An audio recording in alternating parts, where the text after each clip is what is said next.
File system से वो अब निकल चुका है। वो एक कॉन्सेप्ट खत्म हो चुका है। लोग इस टाइम पे, आप ये कह सकते हैं इसको कि इस टाइम पे मार्केट का जो पेन पॉइंट है ना, लोग चाहते हैं एक ऐसी चीज जो वो फिजिकली देख सकें, ना कि वो हवा में इन्वेस्ट कर रहे हो। तो लोग ज्यादातर कोशिश करते हैं कि कोई ऐसा अपार्टमेंट, कोई ऐसा प्लॉट या कोई ऐसा घर, अगर वो इंस्टॉलमेंट्स पे भी ले रहे हैं, क्योंकि mostly file system installment based होता है, जिस वजह से लोग वहां पे जाते हैं। तो जब इस टाइम के ऊपर रियल कहने का मेरा मकसद ये था कि लोग इस तरह की अपॉर्चुनिटीज पे जा रहे हैं जो वो फिजिकली इस टाइम पे विजिट कर सकते हैं। यानी कि अब वो जो फाइल सिस्टम था वो खत्म होता जा रहा है। अब वो चीज नहीं रही है, बिकॉज उसकी वजह से बहुत सारी, एक आप कह लें कि उसको मिस यूज भी बहुत बुरे तरीके से किया गया, और उस वजह से लोगों ने उसको अवॉइड करना इस टाइम पे स्टार्ट कर दिया। और ये एक बड़ी अच्छी चीज है, एक पॉजिटिव इकदाम है, मैं कहूँगा।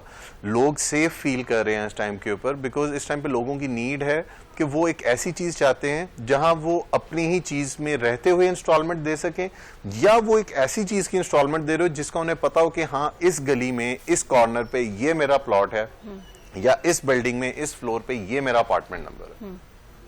अच्छा, अपार्टमेंट की बात करें, अपार्टमेंट तो बहुत ज्यादा एक्सपेंसिव नहीं है। नहीं, ऐसी बात बिल्कुल भी नहीं है। बेसिकली हम लोग बहुत डिफरेंट पर्सपेक्टिव से सोच रहे होते हैं। मार्केट इस टाइम के ऊपर बहुत ज्यादा ग्रो कर चुकी हुई है इस चीज को लेके। हम लोग सिर्फ प्रॉपर्टी वैल्यूएशन को देखते हैं, उसके ऊपर रिटर्न ऑन इन्वेस्टमेंट्स को नहीं देख रहे होते। प्लस हम एक बहुत छोटी सी चीज है, अभी मैं एक मिसाल दूंगा आपको, और वो ये है कि आप देखेंगे आपका एक घर है, आपको उसकी by the end of the year maintenance cost क्या पड़ती है। मतलब लाइक आपको उसकी मल्टीपल चीजों की टेक केयर करनी पड़ती है। And when it comes to the apartment, वहां पे आपको सिक्योरिटी ऑटोमेटिकली आपकी सिक्योर आप फील कर रहे होते हैं, बिकॉज उसके अलावा वहां पे आपकी जो मेंटेनेंस कॉस्ट है वो बहुत ज्यादा ड्रॉप डाउन हो जाती है। उसके अलावा आपकी कॉस्ट ऑफ लिविंग वो बहुत ज्यादा ड्रॉप डाउन हो जाती है। तो ये चीजें बड़ी इंपैक्ट करती हैं इन चीजों के ऊपर।